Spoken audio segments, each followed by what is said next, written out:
Welcome to another episode of Hacking Life. Ben and Cassie. Ow. That hurt. Of Gold Pine. Where in these micro episodes we might not be necessarily talking about life hacks, but we might be talking about how we hack away at life the best we can. Kind of like an axe murderer hacks away at its... That's too far.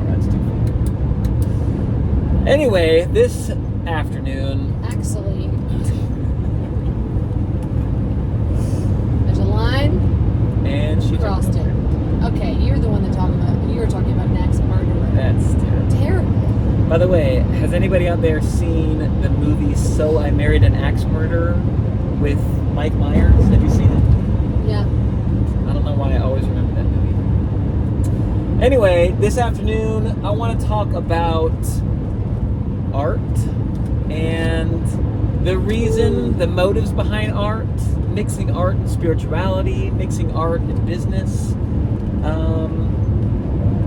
What do you think about, why people make art? What is the reason people should make art, and why do they make art for the different reasons that they do? Why should people make art? What is the reason people are making art?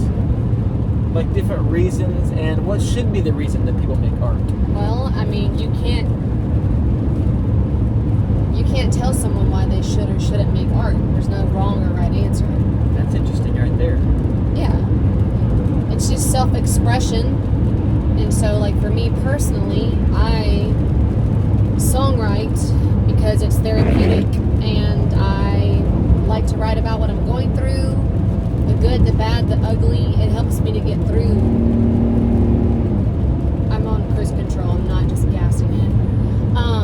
No, it helps me to get through because, like, I especially have been through a lot of really hard things, losing a lot of family members, and at a young age. And so, I don't know, I just have always felt like music was my comforter and my way to get through it. So I feel like for me personally, that's how it is. But I don't know how everybody else does it, and it's to each their own. So you're using music like as an outlet to get feelings and things out. But other people are going to use music for different reasons. Do you think that there's no wrong reason to make art? Or do you think that sometimes there's a wrong reason to make art?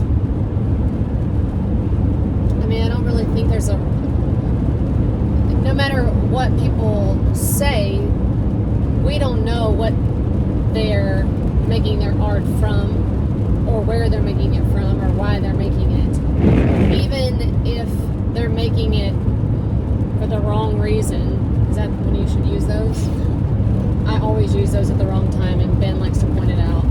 But even if people are making it for the wrong reasons in someone else's eyes, it's still art, and it's still a gift that they're putting out in the world that's probably great to someone else. Even if their motive in the first place was maybe in the wrong spot, it still can be received in a different way because that's how art is. It's interpreted. So what about, has there ever been a piece of art, whether it's music or whatever, that just turned you off, that you were like, it just turned you off?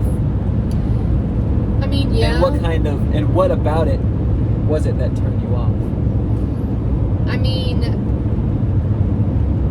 there was a song that I heard by an artist, and it was blatantly just going against.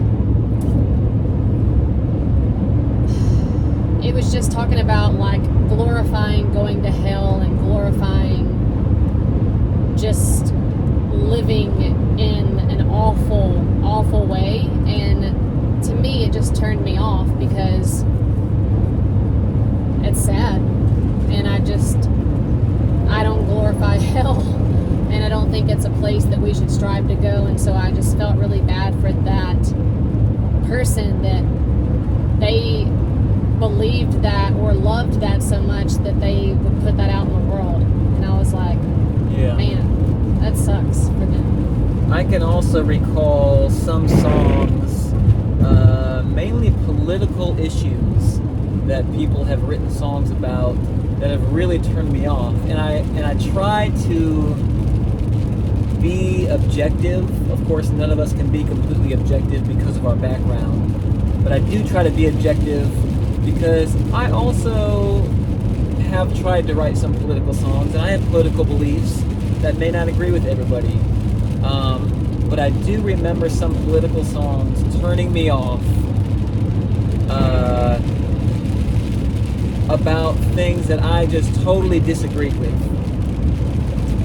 And I'm wondering if, do you feel like it's a bad idea to write political songs, or are people just completely free and okay to be able to write about politics and about their beliefs?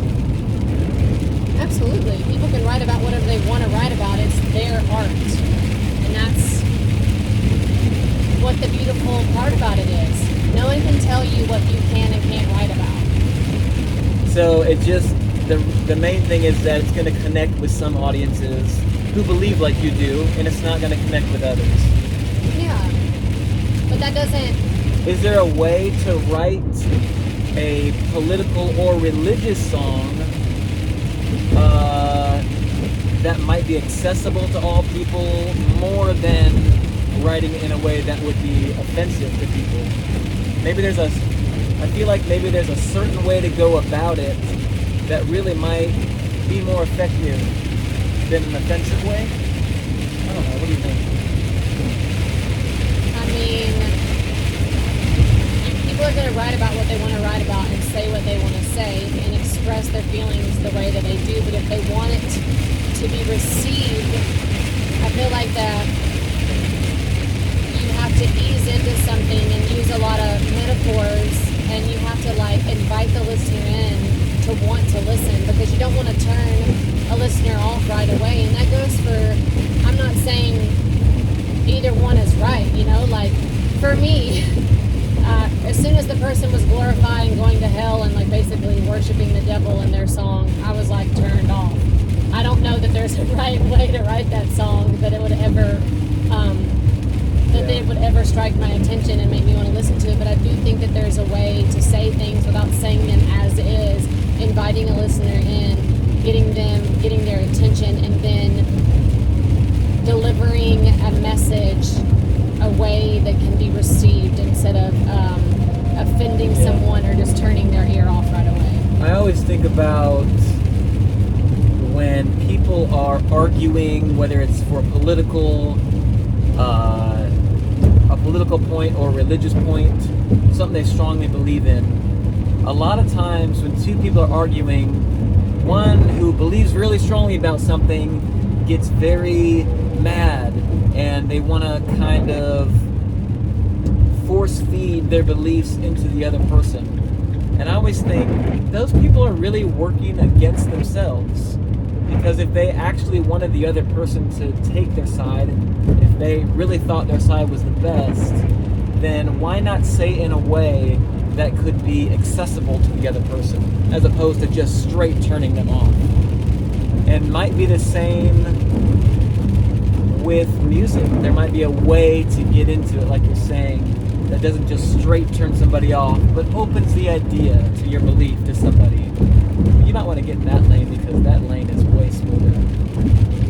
By the way, we actually are driving. No, she's driving while we're doing this. No hands.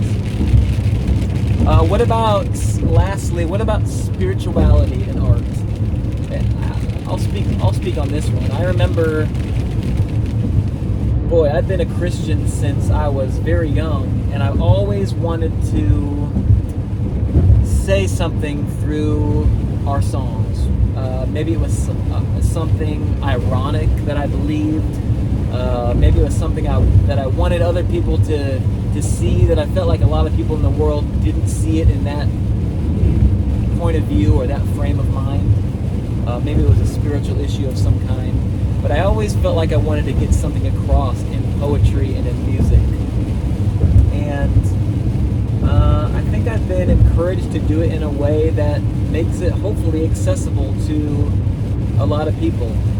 As you know, all of our songs aren't blatantly spiritual, but there are spiritual elements to a lot of them. And I think that's been a driver for me in my music career, is that I want people to know what I know, and I want people to experience the things that I've experienced. What's your thoughts on the intersection of spirituality and music or art in that area? Or you can answer this question: has there ever been a piece of art or a song that has really influenced you? You felt like in a deep or spiritual way, and what was happening there?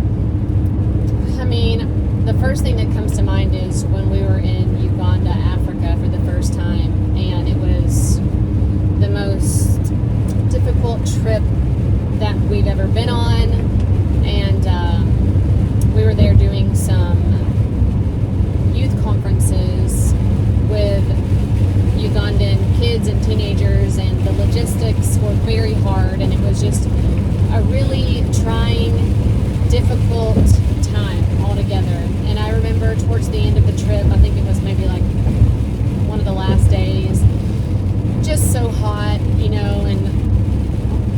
just so many tests coming toward us. And I just remember being really anxious and kind of panicky, feeling like I was having a panic attack. I remember laying on the bed, just so hot, feeling like that I was just going to die. And I remember that you gave me some headphones and you put in, is it Oceans? Oceans by Hillsong. And I just listened to that song over and over and over and over, and it just gave me like complete peace, because I was really struggling, and I just felt a complete spiritual connection to that song, and I just felt like God was lifting the burden and the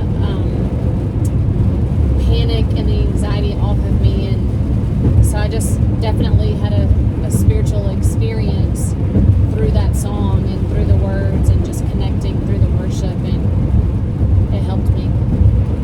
And that's interesting, because if you had just read those words, that might not have had the same effect as it had in the song. No. Or if you had just listened to the music without the words, it might not have had the same effect.